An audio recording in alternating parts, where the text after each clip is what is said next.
그가 내 영광을 나타내리니 내 것을 가지고 너희에게 알리시겠음이라. 아멘. 오늘 이 말씀으로 성령이 오셔서 하시는 일이라고 하는 제목으로 하나님 말씀을 전하겠습니다. 우리 오늘 사랑이 또 아랑이가 오니까 우리 예승이가 기분이 좋은 것 같습니다. 우리 아랑이가 그렇게 많이 컸네요. 지난주에 제가 그 아이들을 매주 1시간씩 1시간 반씩 가르치는 국제학교의 학생들이 있습니다. 거기 초등학교 6학년 또 중학교 1, 2학년, 그래서 거기는 6, 7학년이라고 6, 7, 8학년이라고 합니다. 1년에 2번씩 데리고 제가 야외 수업을 가는데, 지난주에는 이 부주산 테니스 코트에 애들을 한 30명 정도 데리고 가서 거기서 수업을 하게 됐습니다. 이 30명이 부주산 이 코트에 이 풀어놓으니까 얼마나 시끄러운지, 그래서 제가 거기 담당하는 그 코치 선생님에게 미리 양해를 구했습니다. 그런데 거기서 운동하고 있었던 모든 분들이 다 너무 좋아하는 거예요. 이 코트가 생기가 돈다고. 아이들이 한 27, 8명이 와가지고 막 소리를 지르고 한 2-3시간 그 운동장에서 뛰어노니까 이 코트에 생기가 돈다고 그렇게 이야기를 하더라고요. 갈수록 어린아이 소리 듣기가 쉽지 않은 시대에 이 아이들이 있다는 것이 큰 축복입니다. 여러분에게도 또 여러분의 가정에도 아이 울음소리가 끊이지 않고 계속해서 들려줄 수 있게 되길 바랍니다. 아멘. 아이는 몇 명 낳아야 된다고요? 최소 3명 이상씩 낳아야 됩니다. 3명 이상씩 꼭 낳아야 돼. 낳을 수만 있다면 하여튼 3명 이상씩 낳아야 됩니다. 예수 믿으면 누리는 혜택이 참 많습니다. 그 중에 하나도 예수 믿으면 이 기독교적 이 사고가 생기기 때문에, 세계관이 생기기 때문에 출산을 많이 합니다. 아무리 나라에서 아이들에 대한 이 교육을 보장해 준다고 해도 이 젊은 사람들이 아이를 낳아서 기른다는 것이 보통 어려운 것이 아니다고 생각하기 때문에, 옛날에는 다 그렇게 낳아서 7, 8명씩 낳아서도 길렀는데, 지금은 이 직장 다니고 또 그렇게 하면서 아이들을 키워낸다는 것이 여간해서 쉽지 않은 것 같습니다. 그런데 예수 믿고 나면 이 사고가 좀 달라지고, 또 예수 믿는 자에게 하나님이 생산의 축복을 주시는 줄로 믿습니다. 그래서 생육하고 번성하고 땅에 충만하는 것이 얼마나 큰 축복인지 모릅니다. 그래서 여러분의 가정에도 이 생산의 축복이 있게 되기를 축복합니다. 별로 아멘이 안 하시구만요. 우리가 예수 믿으면 많은 축복이 있는데, 그 중에서 가장 큰 축복이 뭐니 해도 우리가 육신의 생명을 다하고 이 세상을 떠나게 될 때에 천국에 간다는 것이 여러분 예수 믿는 것 중에 가장 큰 축복 중에 축복입니다. 그리고 예수 믿으면 복 있는 이 삶을 제가 말한다면 오늘 하루 종일 말해도 끝이 없을 것입니다. 두 번째 큰 축복이 뭘까 생각해 보면, 예수 믿는 사람들에게 이 땅에서 살 때에 홀로 살지 않게 하시고 성령님을 보내셔서 성령의 도움을 받고 살 수 있게 하시는 것, 이것이 이 땅에서 우리 그리스도인들이 누리는 최고의 복 중에 복인 줄로 믿습니다. 여러분, 성령님을 가르쳐서 우리가 보혜사다라고 그렇게 이야기합니다. 보혜사라고 하는 말은 헬퍼라고 하는 거예요. 돕는 자라고 하는 뜻인데, 성령은 돕는 영이십니다. 그래서 예수 믿는 사람들을 이 땅에 살 때에 보호해 주고 또 함께 해주면서 위로해 주고 또 이끌어 주시는 그 분이 성령님이라고 하는 사실입니다. 예수 믿지 않는 사람들에게 또 형식적으로 교회만 왔다 갔다 하는 사람들에게는 여러분 이 성령이 우리 심령 속에 없다는 거예요. 예수님 믿었다라고 하는 것은 우리 마음속에 하나님의 영이신 성령이 와 계시다고 하는 것이고, 성령님이 우리에게 믿음을 주셔서 예수는 그리스도시다라고 하는 이것을 알게 하시고 고백할 수 있게 만든다는 것입니다. 그리고 그 성령님이 예수 믿는 사람들에게 찾아오셔서 기도할 힘도 주시고 또 외로울 때에 주님이 함께 해주심으로 내가 너와 함께 한다, 내가 너를 돕는다라고 하는 이런 확신을 주시는 분이 성령이신 줄로 믿습니다. 저와 여러분이 바로 성령께서 주시는 이 놀라운 축복을 마음껏 누리면서 살 수 있게 되기를 주님의 이름으로 축복합니다. 오늘은 우리 기독교에서 이 성령 강림 주일로 지키는 주일입니다. 성령님이 이 땅에 오신 날을 기념하는 날이다라고 이야기합니다. 예수님은 언제 오셨어요? 우리가 12월 25일 날 예수님의 생일이라고 이야기하는데 꼭 12월 25일은 아니다라고 하는 이런 이야기가 많이 있습니다. 성령님 언제 오셨느냐? 예수님이 이 땅에 오셔서 공생애를 마치시고 또 십자가에서 죽으셨다가 부활하시고 그리고 나서 승천하셨습니다. 하늘로 승천하셨습니다. 그런데 예수님이 살아계시면서 계속해서 내가 가면 너희에게 하나님의 영 성령을 보내신다라고 말씀하셨어요. 그리고 예수님이 하늘로 승천하시고 난 다음에 40일이 지난 다음에 하나님의 영 성령이 마가의 다락방에서 모여서 기도하는 그리스도인들에게 성령이 오셨어요. 그리고 그 성령은 예수 믿는 사람들을 이끌어 주시는데 예수님의 사역이 끝나고 나서 성령이 이 땅에 오신 다음에 예수는 우리 눈에 보이지 않지만은 하나님의 영이신 성령께서 각 사람들 마음속에 임재하시고 또 하나님의 놀라운 일들을 하게 하심으로 말미암아 우리 믿는 자들이 믿음을 가지고 이 어려운 세상에서 핍박받으며 살기 힘든 이 세상 속에서도 믿음 잃지 아니하고 살 수 있도록 성령이 도우시고 함께 하시는 줄로 믿습니다. 그래서 오늘 요한복음 16장 말씀을 통해서 성령님께서 이 땅에 오셔서 하시는 일이 무엇인가를 같이 나누면서 저와 여러분이 복을 받을 수 있게 되기를 축복합니다. 성령이 오셔서 하시는 몇 가지 일이 있는데 그 중에 대표적인 것 세 가지만 말씀을 드리려고 합니다. 그 첫 번째는 우리를 진리 가운데로 인도하신다라고 이렇게 말씀하고 있습니다. 오늘 읽은 성경 요한복음 16장 13절에 보면 그러나 진리의 성령이 오시면 그가 너희를 모든 진리 가운데로 인도하시리니 라고 이야기했습니다. 여기서 이 진리는 무엇이냐? 예수님이십니다.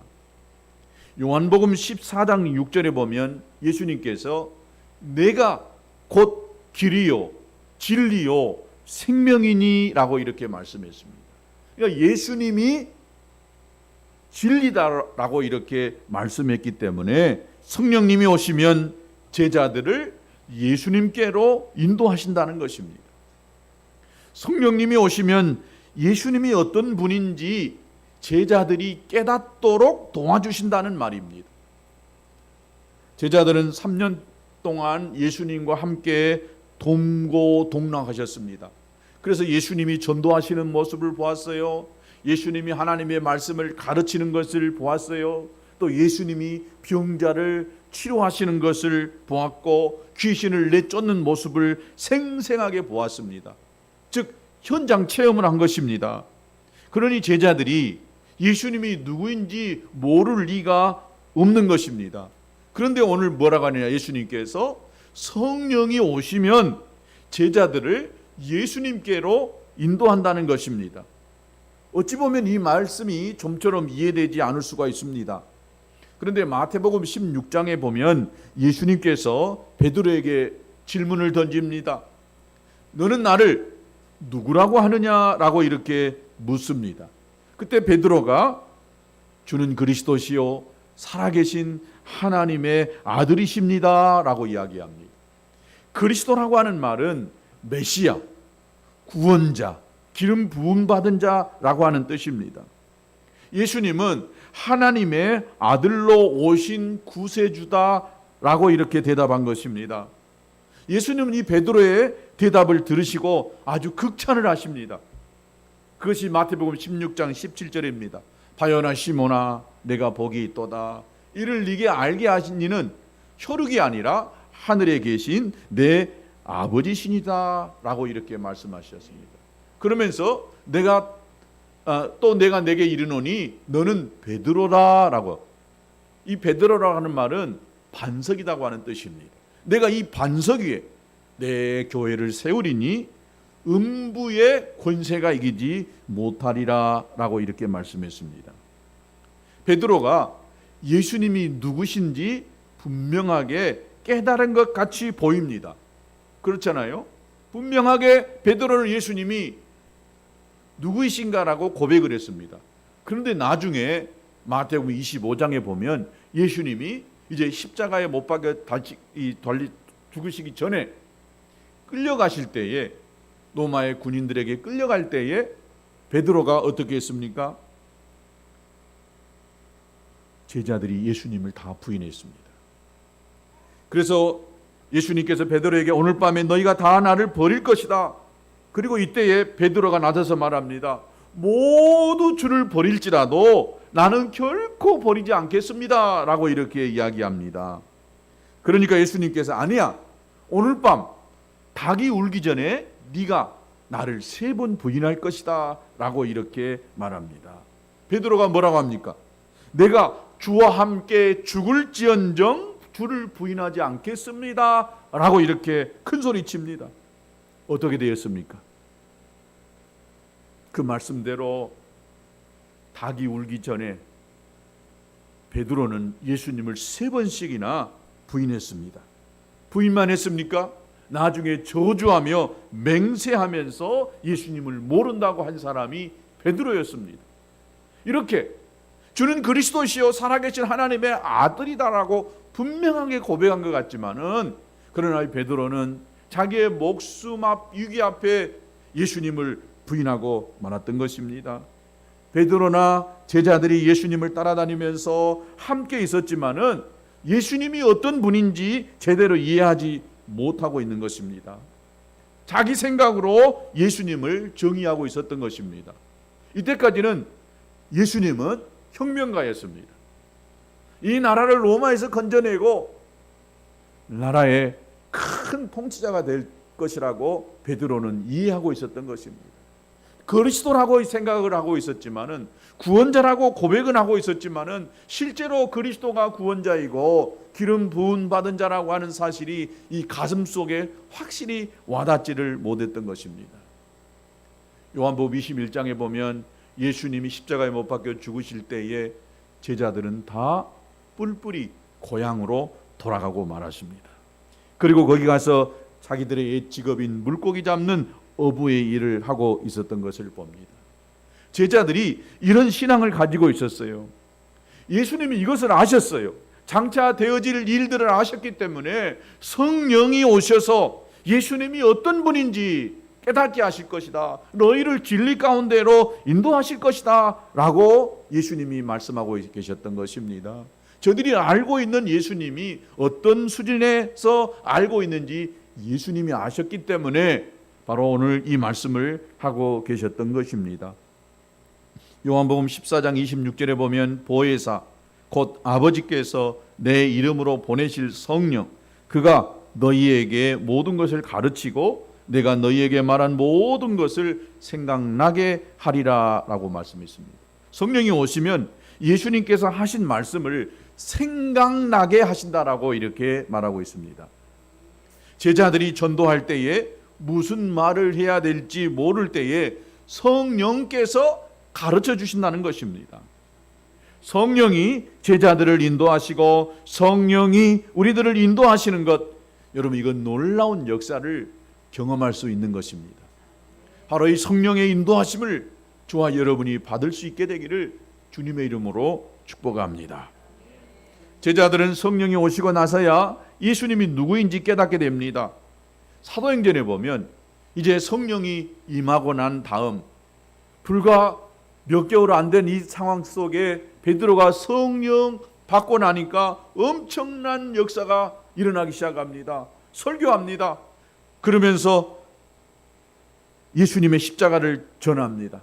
그리고 예수님이 죽은 자 가운데에서 3일 만에 살아나셨다고 합니다. 이 일에 내가 증인이다. 여러분 회개하십시오. 예수 믿고 구원 받으십시오. 예수 믿고 침례 받으십시오. 제 용서함 받으십시오. 라고 이렇게 설교하기 시작합니다. 불과 몇 개월 전이었습니다. 성령이 베드로 가운데에 임하게 되니까 엄청난 이 능력의 설교를 베드로가 할 수 있었던 것입니다. 성령이 오셔서 예수님이 구세주라고 하는 사실을 깨닫게 하신 것입니다. 성령이 오셔서 예수님이 하나님의 아들이신 것을 깨닫게 하신 것입니다. 성령이 오셔서 근심하고 낙심하여 각자의 길로 향하던 제자들을 진리 가운데로 인도하신 것입니다. 바로 이 성령이 오셔서 하시는 첫 번째 일은 우리를 예수님 가운데로 인도하신다라고 하는 것입니다. 저와 여러분의 인생에도 바로 성령의 인도하심이 절대적으로 필요한 줄로 믿습니다. 성경의 사람은 양과 같다라고 이야기합니다. 양은 한치 앞을 잘 모릅니다. 그래서 앞서가는 이 양 뒷꽁무니만 보면서 쫄쫄쫄쫄 따라갑니다. 낭떠러지 앞에 가는 양이 떨어지면 전부 뒤따라서 양떠러지에 빠지는 것이, 또 그렇게 양이 고집이 세다라고 이야기합니다. 여러분은 어떻습니까? 고집 세지시죠? 한치 앞을 내다볼 수 있는 능력이 있으십니까? 우리는요, 자기의 가치관과 자기가 조금 경험하고 자기가 조금 아는 그 지식을 얼마나 의존하는지 몰라요. 내가 안다니까, 내가 경험해 보았다니까, 그거 뭐 대단한 것도 아닌데 그거 놓지 못하고 성령의 인도하심을 받지 못하고 내가 아는 그 지식, 내가 아는 경험으로 살려고 하는 것이 저와 여러분의 인생입니다. 이걸 내려놓으시기 바랍니다. 철저하게 성령의 인도하심을 받고 살아가면 여러분 후회되지 않는 삶이 되리라고 믿습니다. 여러분, 사람들은요, 예수님을 성인 중에 한 사람이라고 생각하는 사람이 얼마나 많은지 몰라요. 2000년 전에 예수님께서 유대 땅에 오셨다, 태어났다라고 하는 것이 역사적인 사실이다, 이 정도로만 알고 있어요. 많이 배우고 똑똑하고 또 머리가 있고 지식이 있는 사람도 여러분 예수님을 알기는 알지만은 구세주로, 나의 구세주로, 인류의 구세주로 그것을 받아들이지 못하고 있는 것입니다. 왜요? 성령이 마음 가운데에 오지 않았기 때문에. 성령으로 아니하고서는 여러분 예수님을 주라라고 이렇게 고백할 수가 없는 것입니다. 아무리 지식적으로 예수가 우리를 위해서 십자가에 못 박혀 죽었다고 하더라라고 하는 이것을 안다 할지라도 여러분 이 마음속에 성령께서 믿게 하지 아니하시면 여러분 믿을 수가 없는 줄로 믿습니다. 그래서 고린도전서 12장 3절에 보니까 성령으로 아니하고는 누구든지 예수를 주시라 할 수 없느니라 라고 이야기했습니다. 여러분 지식으로 무엇을 알려고 한다면 여러분 그 한계는 분명히 있는 것입니다. 근데 이 믿음이라고 하는 것은, 예수님을 주라고 고백하는 것은 여러분 내 안에서 나오는 그러한 것이 아니라 성령께서 예수님을 믿게 하는 이 믿음을 주시는 줄로 믿습니다. 또 로마서 8장 15절에도 양자의 영을 받았으므로 우리가 아빠, 아버지라고 부르짖느니라. 성령으로 우리가 하나님을 아버지라고 부를 수 있다는 것입니다. 우리의 입에서 주님의 소리가 나오는 것은 연습해서 되는 것이 아니에요. 주여 주여. 여러분 이것은 그냥 입으로만 하는 것입니다. 그러나 마음 안에 예수님이 주님입니다라고 하는 이 믿음이라고 하는 것은 입으로 주여 주여 한다고 해서 믿어지는 것이 아니에요. 내가 아버지, 하나님 아버지라고 이렇게 말한다고 해서 그 안에 믿음이 생겨지는 것은 아닙니다. 믿음은 바로 하나님의 영이 우리 가운데에 오실 때에 그 믿어지는 은혜가 있는 줄로 믿습니다. 여러분, 우리 교회 성도들은 한 분도 입으로만 주님이라고 부르고 떠나는 것이 아니라 마음으로 믿어서 또 하나님의 자녀되는 이런 은혜가 있게 되기를 주님의 이름으로 축복합니다. 여러분, 예수님은 하나님이시기 때문에 능력과 권세가 있으셔서 기사와 이적을 베푸시는 분이고 또 질병을 치료하시고 귀신을 내쫓는 분이십니다. 그러나 이것보다 더욱 중요한 것은 예수님이 하나님의 아들이라고 하는 것입니다. 또 예수님이 우리의 죄를 다 사해놨다라고 하시는 죄사함의 또 구세주라고 하는 이 사실을 여러분 성령께서 오셔야만 깨달을 수 있게 되는 줄로 믿습니다. 오늘 저와 여러분은 성령님의 인도를 받아 신앙생활을 잘 하시는 저와 여러분 되시기를 주님의 이름으로 축복합니다. 성령님의 인도를 받아야 자기를 부인할 수가 있는 것입니다. 또 하나님이 자기에게 주신 십자가를 지고 예수님을 따라갈 수가 있게 되는 것입니다. 성령님의 인도하는 대로 순종하며 따라가기만 하면 여러분 거기에는 반드시 형통의 또 평안의 길이 있는 줄로 믿습니다. 그래서 여러분 성령의 인도를 받으며 살 수 있게 되기를 축복합니다. 두 번째, 성령이 오셔서 하시는 일이 있는데 장래 일을 알려주신다는 거예요. 13절에 보면 그가 스스로 말하지 않고 오직 들은 것을 말하며 장래 일을 너희에게 알리시리라 라고 말했습니다. 장래 일이라는 것이 뭐예요? 장차 앞으로 다가올 그런 일인 것입니다. 흔히 이것을 우리가 예언이라고 말하지요. 성경에 나오는 이 예언은 세상에서 말하는 예언과는 좀 다릅니다. 세상에서 말하는 예언은 뭐예요? 점치는 무당이 하는 것처럼 어느 동네로 이사가라 그러면 잘 될 것이다. 어느 직장으로 가라 그러면 잘 될 것이다. 동으로 가라 서로 가라 뭐 어디로 가라 저리로 가라 언제 시작하면 언제 이사 가면 집에 화가 없고 이거 다 세상에서 말하는 무당들이 말하는 그런 예언입니다. 근데 성경은 무당이 점치는 이 예언이 아니라 철저하게 하나님의 역사관을 말하는 것입니다. 앞으로 하나님의 역사가 이렇게 저렇게 펼쳐질 것이다. 이것이 성경적인 예언인 것입니다. 하나님의 뜻대로 역사가 진행될 것이다. 그러니까 예언은 예수님과 관련된 것을 말하는 것입니다. 예수님을 통해서 성취될 일들을 말하는 것, 이것이 성경적인 예언인 것입니다. 구약에도 예언이 많이 있습니다. 그런데 거의 대부분의 많은 예언들이 다 예수님과 관련되어 있습니다. 대표적인 것이 이사야서 53장 3절에서 5절 말씀입니다. 예수님, 그는 멸시를 받아 사람들에게 버림을 받고 또 그가 찔림은 우리의 허물 때문이고 그가 상함은 우리의 죄악 때문이라. 그가 징계를 받음으로 우리가 평화를 누리고 그가 채찍에 맞음으로 우리는 나음을 받았도다. 우리는 다 양 같아서 그릇 행하여 각기 제 길로 갔거늘 여호와께서는 우리 모두의 죄악을 그에게 담당시키셨도다. 앞으로 오실 그 예수님에 대해서 예언하고 있는 것입니다. 성경의 구약시대의 모든 예언들이 거의 대부분 다 예수님과 관련되어져 있는 것입니다. 하나님의 사람들이 예언을 할 때 그것은 하나님의 일들을 이야기한 것입니다. 사람에게 주어지는 일을 이야기한 것이 아니라 하나님이 어떻게 하실 것인가에 대해서 이야기하는 것이 성경적인 예언이었던 것입니다. 그래서 구약시대 예언은 오실 예수님을 말씀하고 있었다라고 말하고, 신약시대의 예언은 무엇이냐? 예수님의 십자가에서 죽으심과 부활을 말하는 것입니다. 예수님은 공생애를 시작하시면서 여러 차례 걸쳐서 예언합니다. 요한복음 2장에 보면 성전을 정하시면서 46년 동안 지은 성전을 헐라라고 말씀합니다. 그러면 사흘 동안에 다시 일으킨다라고 말하고 있습니다. 즉 예수님이 성전된 자기 육체를 가리켜서 말씀하신 것입니다. 죽고 나서 3일 뒤에 부활할 것이다라고 예언하고 계신 것입니다.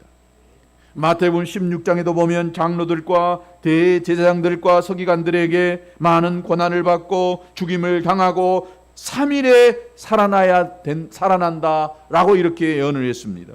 누가복음 24장에도 인자가 죄인의 손에 넘겨져 십자가에 못 박히고 제3일에 다시 살아날 것이다 라고 이렇게 예언을 했던 것입니다. 예수님은 그 예언대로 죽으신 다음에 3일 만에 부활하셨던 것입니다. 그러면 성령시대 사도행전의 예언은 어떤 예언이 있느냐? 예수님을 통해서 성취될 일들을 말한 것입니다. 주의 이름을 부르는 자에게 구원을 주실 것이다.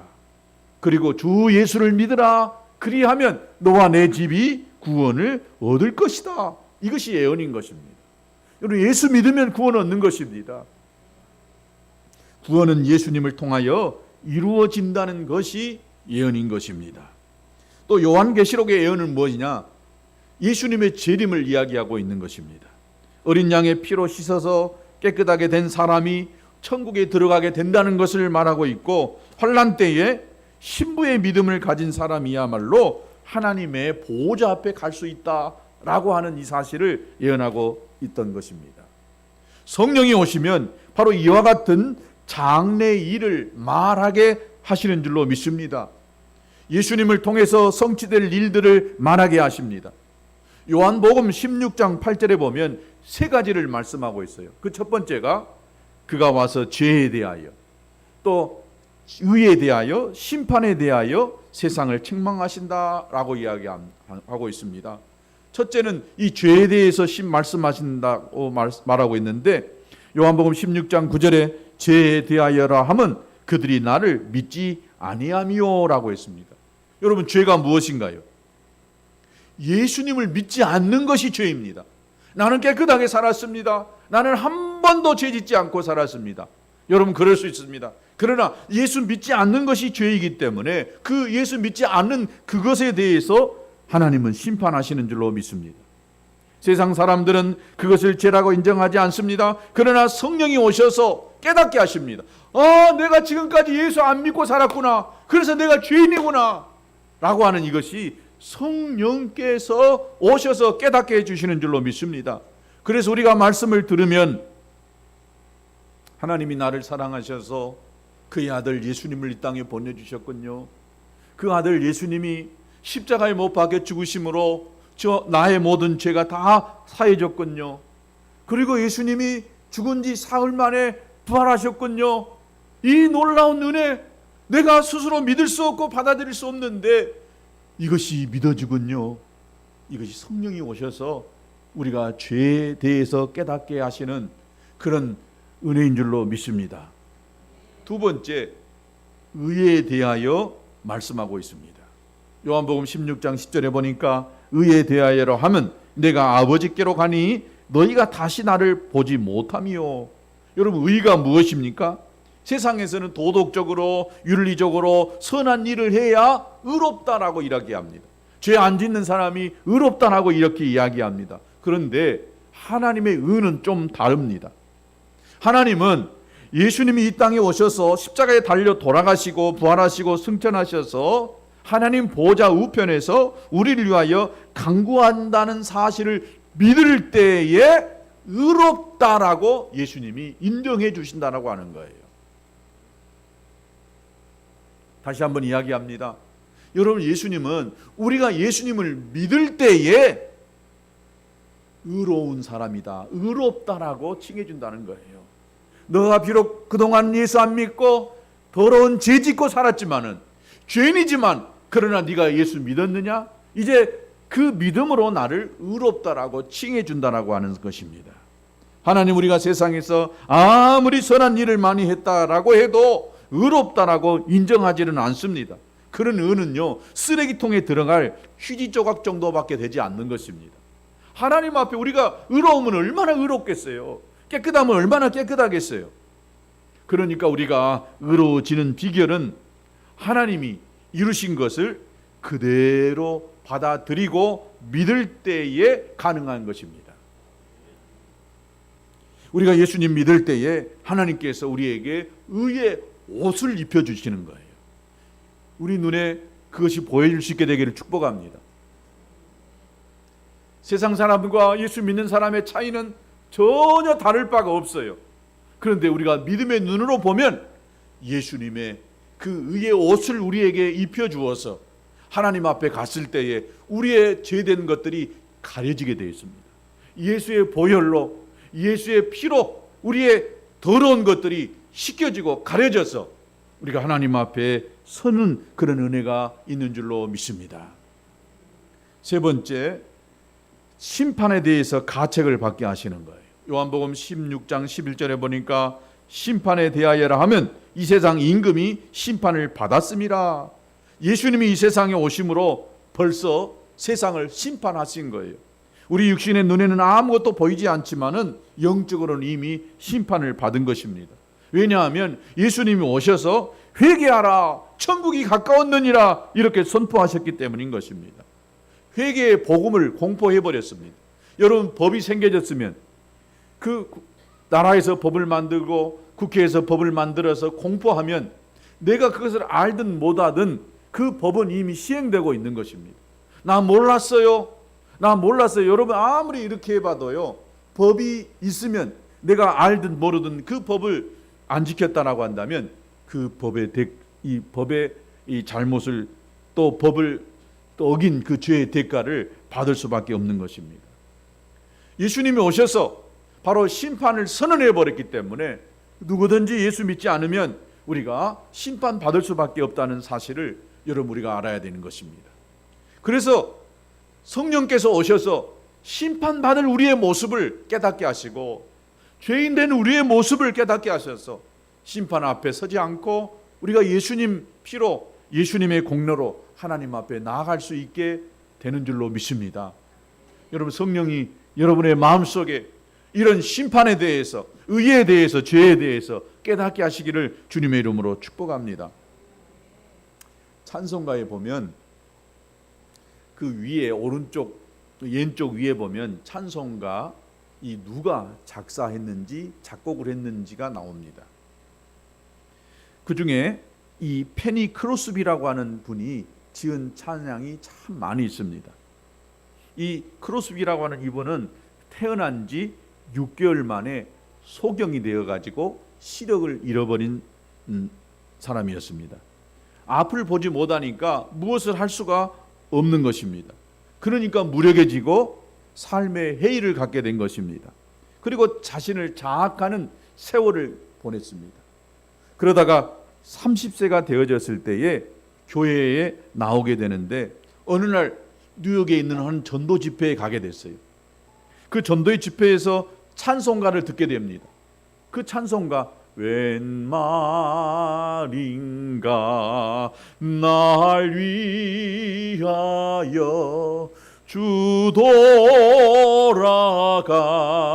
돌아가셨으니, 이 찬송을 딱 들으면서 보니까 그동안 입으로만 불렀던 이 찬송가 가사가 이 마음속에 와 닿기 시작합니다. 웬 말인가 날 위하여 주님 돌아가셨네. 주님 날 위해 돌아가셨네. 이 찬송가 이 가사가 가슴속에 확 밀려오기 시작한 것입니다. 그리고 믿음의 눈이 열리기 시작합니다. 영적인 눈이 열리기 시작한 것입니다. 그리고 영적인 감동이 이렇게 있다 보니까 그냥 눈에서 눈물이 그냥 펑펑 쏟아지기 시작합니다. 주님 날 위해 돌아가셨네. 주님 날 위해 돌아가셨네. 이것이 믿어지니까 너무 감사하고 좋기 시작했습니다. 과거의 어둠 속에서 예수님을 모르고 지냈던 시절을 생각하니까 회개하는 눈물이 막 쏟아지기 시작합니다. 하나님, 내가 그동안 죄짓고 살았어요. 하나님, 날 위해서 십자가에서 예수님을 돌아가게 하신 그 큰 은혜 너무너무 감사해요 라고 하면서 이렇게 막 울기 시작했습니다. 그 순간 마음속에 들려져 오는 그 음성이 있었습니다. 예수님이 나를 위해서 돌아가셨다라고 한다면 이제 내가 예수님을 위해서 할 수 있는 일이 무엇일까? 예수님이 나를 위해서 자기의 목숨을 내주셨다라고 한다면 나는 예수님을 위해서 할 수 있는 것이 뭘까? 어려서부터 소경으로 살았으니 뭔 한 일이 있겠어요? 가만히 생각해 보니까 하나님이 자기에게 시를 쓸 수 있는 능력을 준 것 같아요. 그때부터 하나님의 은혜를 생각하고 시를 쓰기 시작했습니다. 주님이 나를 위해서 생명을 주셨으니 나도 주님께 영광 돌리는 삶을 살아야 되겠다라고 하면서 시를 쓰기 시작하는데 성령께서 그의 마음속에 시상을 자꾸 떠오르게 하는 것입니다. 성령이 그 마음을 붙잡고 성령께서 어떤 글을 쓰도록 이끌어 주시는 거예요. 그리고 그 뒤부터 찬송가를 작사하기 시작합니다. 그리고 그가 처음 작사한 이 찬송가가 바로 531장 자비한 주께서 부르시네. 자비한 주께서 부르시네 부르시네 사랑의 햇빛을 왜 버리고 점점 더 멀리 가나 지금 오라 지금 오라 자비한 주께 지금 곧 나오라. 그리고 이분이요 95세까지 살았어요. 95세까지 30살에 예수님 믿고 65년을 더 살기 시작했습니다. 그러면서 찬송가 가사를 썼는데 8,000곡을 썼답니다. 그리고 우리가 사용하고 있는 이 찬송가에 많은 곡들이 들어있는데 그 대표적인 것들이 예수께로 가면, 또 우리가 나의 갈 길 다가도록, 기도하는 이 시간, 나의 영원하신 기억, 이런 찬송가 가사를 전부 다 이 크로스비라고 하는 사람이 썼던 것입니다. 여러분, 소경된 이 크로스비도 성령이 임하고 나니까 내가 주님 위해서 할 수 있는 것이 무엇일까 생각할 때 성령께서 그로 하여금 시를 쓰게 하시고 그 시가 이렇게 찬송가가 되어져서 우리 모두에게 불려줄 수 있게 하셨던 것처럼 오늘 저와 여러분에게도 예수 믿고 나면 성령이 오셔서 우리에게 무엇을 할 수 있을 것인가에 대해서 가르쳐 주시기를 주의 이름으로 축복합니다. 혹시 여러분 가운데에도 성령께서 여러분의 마음속에 주시는 감동이 있다고 한다면 크든 작든 간에 여러분 그 성령의 음성에 순종해서 살아가 보시기를 주의 이름으로 축복합니다. 어떤 분은 성령께서 그의 마음속에 주시는 작은 그 마음을 가지고 매주마다 빠지지 않고 어떤 분은 화장실 청소를 했다는 분이 계세요. 나이 드신 노인이었지만은 그는 자기가 할 수 있는 일이 아무것도 없는 것 같아서 매주 토요일만 돼서 주일 전에 가서 예배당에 가서 청소했다고 하는 그런 분이 계십니다. 여러분은 성령께서 어떤 감동을 주십니까? 분명 여러분의 마음속에 하나님이 믿게 하시고 깨닫게 하셨다고 한다면 여러분 스스로 믿고 천국 가게 하는 그 정도에서 성령께서 여러분의 마음을 감동하지 않으셔요. 분명 여러분에게 작은 감동의 말씀을 주시리라고 믿습니다. 그 감동에 순종하고 살아가 보시면 하나님이 더 큰 일들을 여러분에게 맡기시게 되리라고 믿습니다. 이것이 예수 믿는 사람에게 성령을 주시는 큰 은혜인 줄로 믿습니다. 우리 같이 찬양하겠습니다. 아까 크로스비가 찬송했던 531장